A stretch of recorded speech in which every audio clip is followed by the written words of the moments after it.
off with approval of the superintendent's report. So at this time, we are now going to open up the meeting for the reception of visitors. And at this time, the public may address agenda items only. If you have any items to address from the agenda, we ask that you come to the podium. And please state your name and address, and please keep your comments to a 10-minute time limit. And I'm going to ask if our attorney would be so kind as to move the chair away from the center stage. Yes. Yeah, my chair will leave too. Yeah, hold on to it. Somebody hold on to his chair. Or take that one back with you. Thank you, Mr. Parton. Okay, is there any member of the public wishing to address the board for agenda items only? On first call? On second call? And on third call? Seeing none, this public session is closed. There will be a public session later on in the meeting to address any items of concern for the Board of Education. At this time, we're going to go through our committee reports, starting with athletics and extracurricula. Mr. Budson. There's nothing on the agenda at this point. Okay, thank you. Buildings and Grounds, Vice President Nielsen. Nothing on the agenda tonight, Madam President. Thank you. For Finance, Mrs. Lau. I'd like to read a brief summary before presenting the motion. So the agenda includes approvals for a variety of contracts and grants for the 25-26 school year, such as a safety grant, food service renewal, multiple mental health, evaluation and special education services provider. It also covers professional development services, construction projects, technology upgrades, and equipment purchases, including cheer mats. Additional approvals involve tax requisition, senior award donations, E-rate wiring projects, substitute services, and professional development for expanding AP course access to our students. Having said that, the Finance Committee, after review of all items on this month's agenda and upon recommendation of the superintendent, recommends approval of the items 8.1 through 8.18 with additional items 8.19 through 8.30 on the agenda as listed. Thank you. Our Instruction Committee, Mrs. Bush. Sure. A couple things before I read our statement. Dr. Trevisano's had our staff very, very busy this month. SEL was the topic for professional development back in April. Scheduling is off and running, probably nearing completion. We have some mock schedules and some preliminary teaching assignments. Yes, we have a new, and I'm going to skip a ways around, AP Spanish. We now have a partnership with Middlesex County College for dual enrollment credit. And we already talked, Dr. Zercher mentioned earlier, AP Psychology as a new course for the future for next year. She also mentioned, something Dr. Trevisano mentioned, is that K-5 literacy program that we've been establishing and taking a look at, have a committee that selected that program, and testing, right? The New Jersey Student Learning Assessments in ELA, Math, and Science are underway. That's all I have for his report. I would like to say that the Instruction Committee, after a review of all the items on this month's agenda and upon the recommendation of the superintendent, recommends approval of items 9.1 through 9.6. No additional items on the agenda as listed, including routine items. That's all I have. Thank you, Mrs. Bush. The next committee, under negotiations, there are no items on the agenda this evening. However, we do have a meeting scheduled for May 19th, so perhaps we'll have a committee report next month. Policy and legislation, Mrs. Bush. The Policy and Legislation Committee, after a review of all the items upon the monthly agenda and upon the recommendation of the superintendent, recommends the approval of item 11.1 with no additional items on the agenda as listed, including routine items. That's all we have. Thank you. For our Human Resources, Mr. Bazak. Thank you, Madam President. The Human Resources Committee, after review of all items on this month's agenda and upon recommendation of the superintendent, recommends approval of the items 12.1 through 12.20, with additional items 12.21 through 12.23 on the agenda as listed, including routine items. Thank you. Mrs. Sadowski, Safety and Risk Management, please. Thank you, Mrs. Urbanek. The Safety and Risk Management Committee, after review of all items on this month's agenda and upon recommendation of the superintendent, recommends approval of item 13.1 with additional items 13.2 through 13.3 on the agenda as listed, including routine items. Thank you. Thank you. At this time, we are going to have a motion for a consent resolution. Ready, Mr. Rosa? Ready.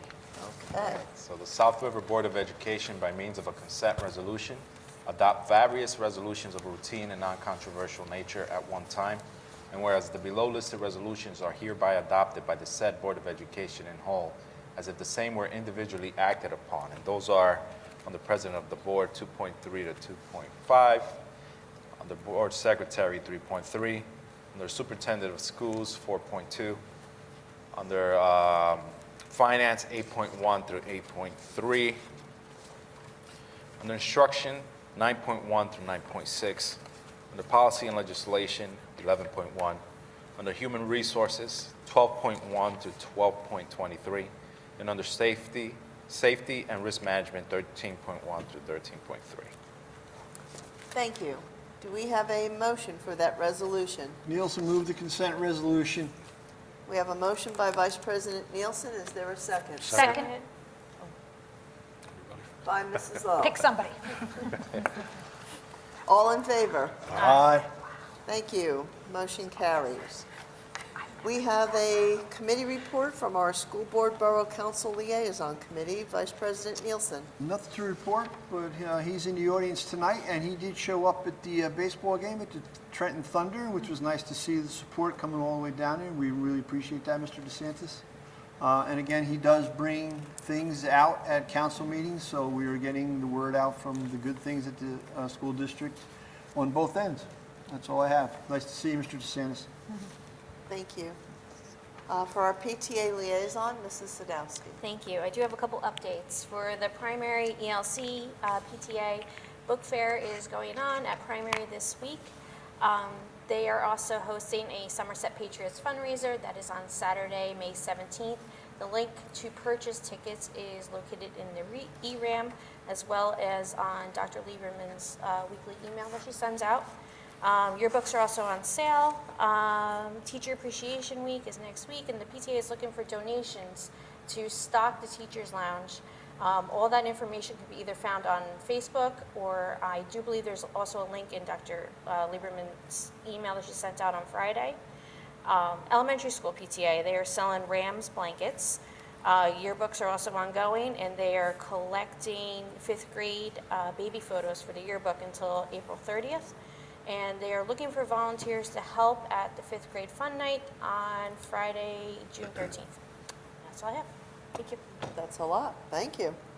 Our residency committee, Mrs. Young Yao. Hi, just a reminder to all of our 5th grade students, or the parents or guardians of them, that we are conducting a residency re-verification, and the documents are, the residency proofs are due soon, so you should get those in. That's all. Thank you. And is our student board representative? She's here. She's here. Nalveen Samidi. Do you have a report for us? Yes. On Thursday, April 24th, the language courses hosted a cultural night where students performed Spanish dances and songs, as well as French songs, while the ASL students interpreted, and the French for Honors class and AP Government went on a trip to the United Nations. Thank you. And is there any old or new business to come before Missed the board? library, I know, because Mr. Rossiter mentioned it, missed me. Yes, I did. South River Public Library liaison. Okay, on Thursday mornings, the library has a walking club that they do at 9 o'clock, start at the library. This Thursday, the adult book club will be discussing their book on Wednesday. Pilates is for adults on Fridays at 3 p.m. Yoga is on Mondays at 4 p.m. At May 6th, Cinco de Mayo, with Chef Nick at 6 p.m. And May 20th, Adults Craft, which fills up pretty soon. So if you want to do Adults Craft, go online and sign up. That's all I have. That's a lot also. Thank you. Thanks for reminding me. Mrs. Urbanic, can I Yes. also take the opportunity to review once again some of the items on my superintendent's report? I know that the board already passed the report, but I'd like to review those again. Of course. We do have a calendar change that we want parents to be aware of. May 16th is now a full day for all students and staff, and May 22nd is now an early release day for students and a full day for staff for professional development and for preparations for our annual curriculum fair. We also have a new chatbot on our district website, and this chatbot, is for our community members and family members to be able to access information on the district website easily. We encourage you to please use that chatbot. And here you can type a question, and the chatbot will link you directly to that information from the website. So please be on the lookout for that. We also spoke about the new turf field. It is now in full use. We did use it in the fall for soccer. Now we are this spring using it for softball and baseball. And we're asking the community to please cooperate and keep that field clean and safe. At this time, the field is only available through permit use only. No pedestrians are permitted on any part of the field when they are in use by instruction and athletics. And that field is not only used for our after-school recreational activities, but it's also used during the day by our students for PE classes for elementary and middle school, as well as recess for elementary students. So that field is in full use throughout the day, and we really do ask for the community's support in keeping that field clean and maintained. We included a link to our school performance reports on our ERAM from last week, and we're asking parents to please take a moment to take a look at the data in the school performance report, but to also consider that those school reports are based on state assessments and not necessarily the whole picture of what our students do each and every day. But some highlights of the report are that we have significant improvements in our SAT scores, which exceed the state average. Graduation rates also exceed the state average. We're also exceeding the state average in terms of the number of students that we have with the seal of biliteracy dedication on their graduation diploma. And we continue to participate in the required state math assessments, of course, and meeting the annual proficiency rate for federal accountability there. Chronic absenteeism continues to be a concern for us. We have seen some improvement. However, we are really encouraging parents to work with us to make sure our students are attending school regularly and on time. But please make sure to use the link that I've included in the report, as well as our ERAM, to access our reports. And finally, our curriculum fair is coming very soon, May 22nd from 5 to 7 p.m. This year, we're replacing the Star Lab with a petting zoo, which should be a lot of fun. We are also doing our annual art show over at the middle school. Academic programs, clubs, activities are being represented at the high school, and a wellness fair is going to be presented at the ELC. So we encourage everyone to come out and join us on that day. Thank you. Thank you. Okay. Any old or new business to come before the board? I Yes, just Mr. wanted to say, President Urbanic, in the superintendent's report, Dr. Zurcher mentioned that the South River students excelled or exceeded state average SAT scores and a few other items. I just want to thank Dr. Zurcher, the administration and staff for their hard work, and thank you. I think that's a big, significant sign. We have amazing teachers who work with our students and are really diligent about making sure they're prepared. Thank you. Madam Thank you. President, Yes, sir. if you see Ms. Kennard's, Principal Kennard's monthly report that the American Sign Language had a field trip to New Jersey Devils game on March 24th. The teacher, Mr. Guerrio, was asked to step out on the ice and to sign the national anthem.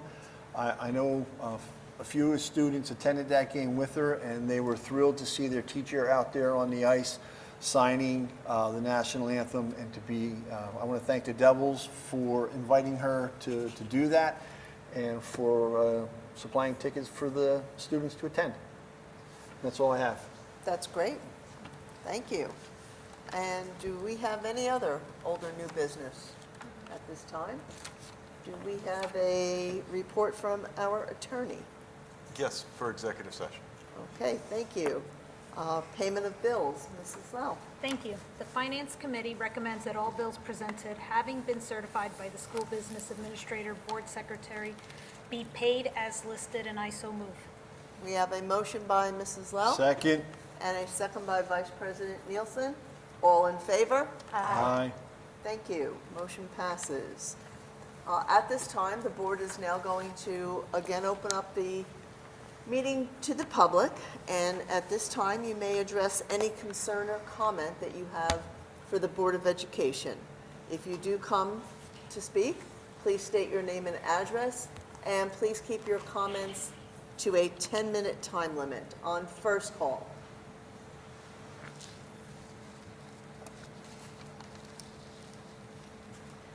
My name is Sherry Gerritsen. I live at 153 Cam Avenue. Just wanted to address the topic of artificial turf. As you were talking earlier, I was passing by the other day, I could see that you've installed it next to the elementary school. I would like to urge you as a member of the Environmental Commission to strongly look into if you're thinking of putting any more artificial turf in. And I'm just going to read a little bit, it'll be much less than 10 minutes, about the downsides of artificial turf. Artificial turf releases toxic chemicals when spread on a play surface or yard, especially when exposed to sun, rain, and other weather events. Continuous activity on the artificial grass, like running, also breaks down the grade blades into microplastics. These tiny pellets of plastics can be easily inhaled, ingested, and dermally absorbed. But these microplastics don't just stop there. The tiny pellets also migrate widely outside the fields and yards into our homes and stormwater runoff. While natural grass absorbs carbon dioxide and releases oxygen, artificial turf does the opposite by releasing CO2, methane, and a variety of chemicals. Chemical analysis of artificial turf conducted at Yale University found 96 chemicals, 20% of them probable carcinogens. In addition, artificial turf contains highly toxic PFAs, or forever chemicals, linked to a lower childhood immunity, endocrine disruption, and cancer. Children are especially vulnerable to inhalation, ingestion, and dermal absorption as they are lower to the ground and breathe more quickly. On top of the chemical makeup of artificial turf, it is also impermeable. Unlike natural grass, it requires harsh chemicals for cleaning sweat, mucus, spit, blood, bird droppings, etc. that remain on the surface. And while natural grass has a cooling effect, artificial turf absorbs heat and can become dangerously hot. I want to read something by a former professional football player who was president of the NFLPA, is now their chief strategy officer. This is J.C. Treader. As a rookie learning the ins and outs of being a professional football player, I remember the collective groan that my older teammates made whenever it was announced that we'd be practicing indoors on artificial turf instead of usual outdoor grass field. I played almost exclusively on synthetic turf in college. Once I started experiencing both surfaces interchangeably, I began to understand exactly why my teammates disliked the practices on turf. Whenever I practiced on an artificial turf surface, my joints felt noticeably stiffer the next day. The unforgiving nature of artificial turf compounds the grind on the body we already bear from playing a contact sport. First, a bit of physics. Professional football players put extremely high levels of force and rotation onto the playing surface. Grass will eventually give, which often releases the cleat prior to reaching an injurious load. On synthetic surfaces, there is less give, meaning our feet, ankles, and knees absorb the force, which makes injury more likely to follow. The data supports the anecdotes you'll hear from me and other players. Artificial turf is significantly harder on the body than grass.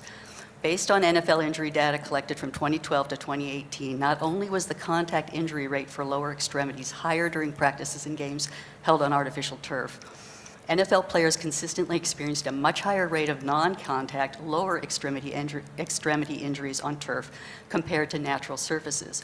Specifically, players have a 28% higher rate of non-contact, lower extremity injuries when playing on artificial turf. Of these non-contact injuries, players have a 32% higher rate of non-contact knee injuries on turf and a staggering 69% higher rate of non-contact foot and ankle injuries on turf compared to grass. Earlier this year, NFL and NFLPA tasked artificial turf manufacturers with developing it cut off there, but let me take it up lower down. Okay. The data is clear, so everyone involved with our sport should be similarly motivated to make the switch. For players, we can be stronger advocates for ourselves by continuing to demand safer standards. For coaches and general managers, building a successful team is much easier with a healthy roster. For NFL owners, any decision shown to protect the most important investment, the player, should be a no-brainer. Climate and weather are not barriers to natural grass practice or game fields. Cold climate teams like the Packers, Steelers, and Browns successfully maintain natural grass fields. Indoor stadiums shouldn't be a barrier for grass fields either. The Cardinals and Raiders have figured out how to provide a natural grass playing surface indoors. Agronomically, natural grass field surfaces are possible everywhere. Okay. Our occupation is dangerous enough, and the increased rate of lower extremity injuries linked to the field surface we are forced to play on is unacceptable. The NFLPA is advocating for teams to convert artificial practice in game fields to natural grass fields. And I think if you look in communities around ours, the tendency is to go away from artificial turf back to natural grass. I believe East Orange is going that way. I don't want to quote, because it's been a while since I looked into it, but I just urge you, we have an environmental commission. Part of our mandate, part of the reason we exist is to advise our community on things that have to do with the environment. I mean, plastic grass is bad for the environment, that's a given, but when we're talking about the safety of our children, let us help you. We'll do the research, we'll bring you the facts, but please look into these things carefully before you do them, and I would strongly urge you not to put any more artificial turf into our community. Thank you very much. Thank you. Thank you. Is there any other member of the public wishing to speak? On first call? On second call?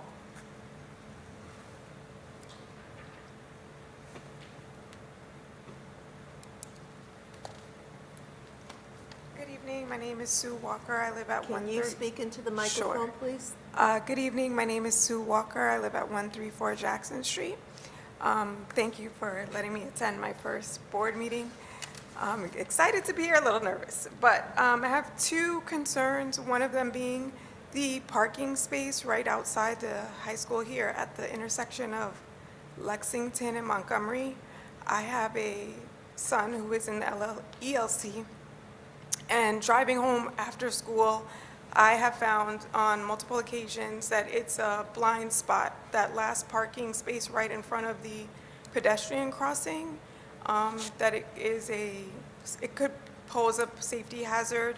On more than one occasion, I've come up to that crossing and I am unable to see small children behind that car parked right at the pedestrian crossing, and I would hate for someone to be injured in the future.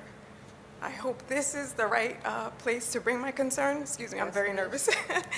And secondly, as a parent with a child who's been in preschool for 2 years, one thing that I have seen over the 2 years is a little bit of a lack of communication. And in speaking to parents amongst his class, it seems like a very strong consensus when it comes to like days off or half days. We feel like it could be communicated more effectively or more stronger. There are parents who, like, week of a day of with half days are completely clueless. And as a whole, I'm sure that comes with the teachers, the principal. It's not just the Board of Education, whoever's making these decisions. And as a parent, I don't know exactly who's making these decisions. I have brought my concern to Dr. Lieberman directly within the last, I would say like 30 days, 30 to 60 days. But it is a consensus in speaking to other parents. I think a recommendation would be just either robot calls. I do go through my emails, which I try to get to it every week to make sure I don't miss anything, but I know a lot of parents are not as thorough or maybe busier. But I suggested to Dr. Lieberman that the half-days or the days off or anything that's going to change outside of the norm be kind of run through or a bullet point email maybe at the top of the month, so it's not so last minute. Again, my only suggestion at this time would be, just really drilling it in. It's so hard these days with the kids and jobs and everything else that people have going on when there are last minute changes to like the snow days that are being taken back. Luckily for myself, I can only speak for myself at the time, but I have a support system, so I can make quick arrangements, but I know that there's probably lots of families who don't have that, or they don't have a system. And my family and I, we are fairly new to South River, so we don't have a strong system in the community. So it's really, us and whatever, that's more personal. But I would like to encourage the board to maybe look into a more effective way of getting out the information to parents. And I do have one question for you. This weekend, I was looking for the school schedule for next year because my mother needs to request off like vacation time to cover days off. And I was unable to find when the first day of school is or when the fall break is and where might I be able to find that information. So the best place to always see our school calendar is our district website.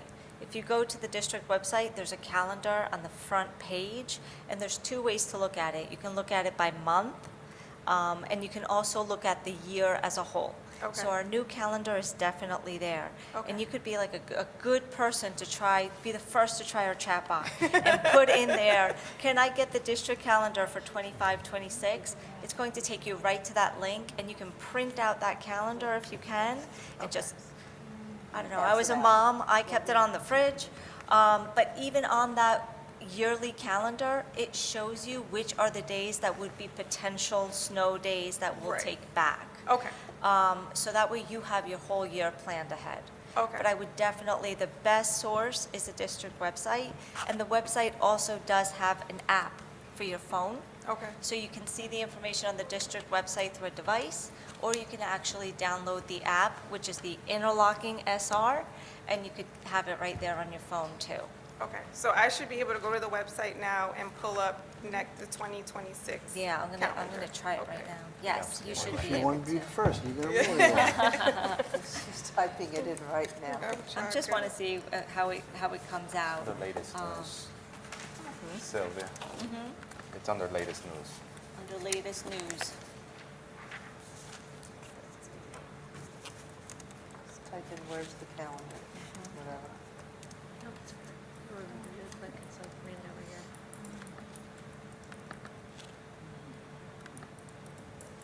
So it is in the latest news as well. So if you look, and it gives you the link. If you put it in the chat box, it will give you the link for the calendar for next year. Okay, so let me make sure I'm on the right. I'm on srivernj.org. Yep, Okay. srivernj.org. And I have to go to latest news. Yep, if you go to latest news, there's a link to the calendar there. And then also if you go to the little South River emblem, and that's where the chat bot is, you can ask that and it will find it for you.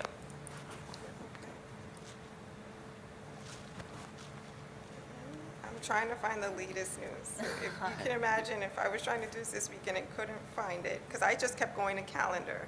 Okay. So, and I would find the last calendar. I do not see latest news, but I think I see the chat box you're speaking of. Okay. And we can definitely take a little time and help you navigate Absolutely, it. I don't want to take up more time. Absolutely. Thank you so much. All right, thank you so much for coming. Thank you, Ms. Walker. Is there Anyone else from the public?